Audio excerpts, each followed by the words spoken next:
नमस्कार दोस्तों, मैं एस.के. चौधरी अपने YouTube चैनल पर आप सभी लोगों का स्वागत करता हूं। हम लेकर पुनः उपस्थित हैं यूपी पीसीएस 2025 महत्वपूर्ण आर्थिकी आंकड़े पार्ट 2। इससे पहली वीडियो में आपको 10 महत्वपूर्ण आर्थिकी आंकड़े बताए थे। अब आगे के हमने बताया था कि इसके अंदर आपको 50 महत्वपूर्ण आर्थिकी आंकड़े बताएंगे। वहां से ज्यादातर संभावना है कि प्रश्न फंस जाएंगे।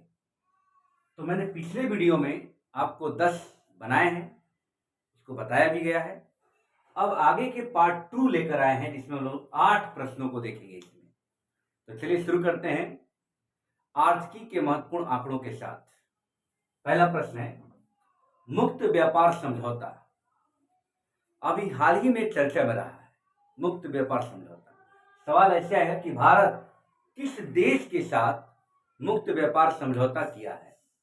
तो भारत अमेरिका के साथ अभी मुक्त व्यापार समझौता किया है और इस समय ये ध्यान रखना है कि ये कब हुआ है। तो 6 मई 2025 को ये लागू हो गया है। तो इसका मतलब क्या हुआ कि भारत और अमेरिका यूके के बीच वस्त्र से संबंधित जो कच्चे माल होते हैं, ऑटोमोबाइल से संबंधित जो वस्तुएं होती हैं, उन पर टैरिफ एक तरह से कम हो जाएगा। ये आपको ध्यान रखना। सवाल में यही पूछेगा कि भारत किस देश के साथ मुक्त व्यापार समझौता अभी हाल ही में किया है। तो है आपका यूके के साथ फ्री ट्रेड एग्रीमेंट। सेकंड प्रश्न है अल्जीरिया क्यों चर्चा में था।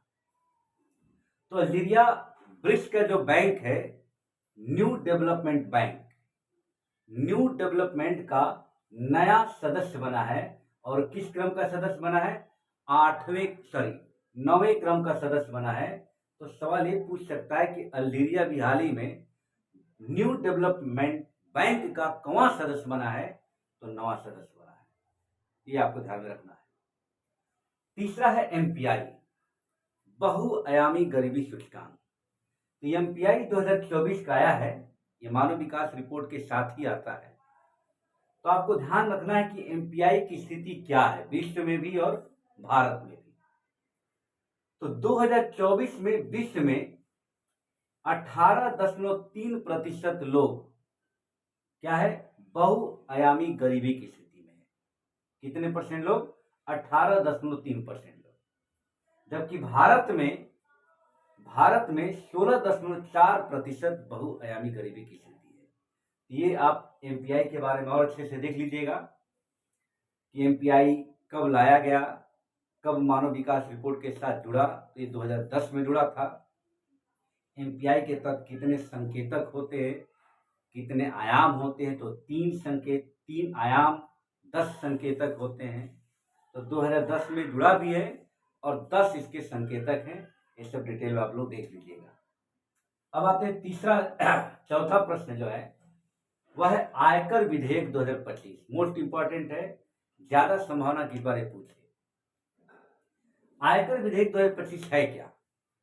तो जो आयकर अधिनियम 1961 है ना, उसी के स्थान पर इसको लाया गया है। तो वित्त मंत्री निर्मला सीतारमण जी 13 फरवरी को लोकसभा में इसको प्रस्तुत किया। और इसको लाने का उद्देश्य क्या है? तो वही है कि आयकर कानूनों को सरल बनाया जाए, पारदर्शी बनाया जाए, एक तरह से आधुनिक बनाया जाए। इसी के लिए इसको लाया गया। सबसे बड़ी बात ये पूछ सकता है कि जो आयकर विधेयक आया है इसमें कितने अध्याय हैं?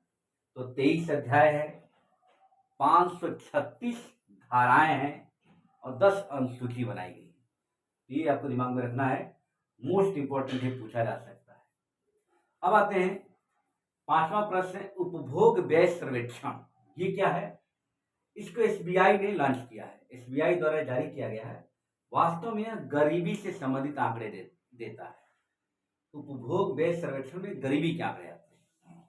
है क्या इसमें? तो इसमें बताया गया है कि ग्रामीण गरीबी 2022-23 में 7.2% थी, उससे घटकर 4.86 हो गया है 2023-24 में।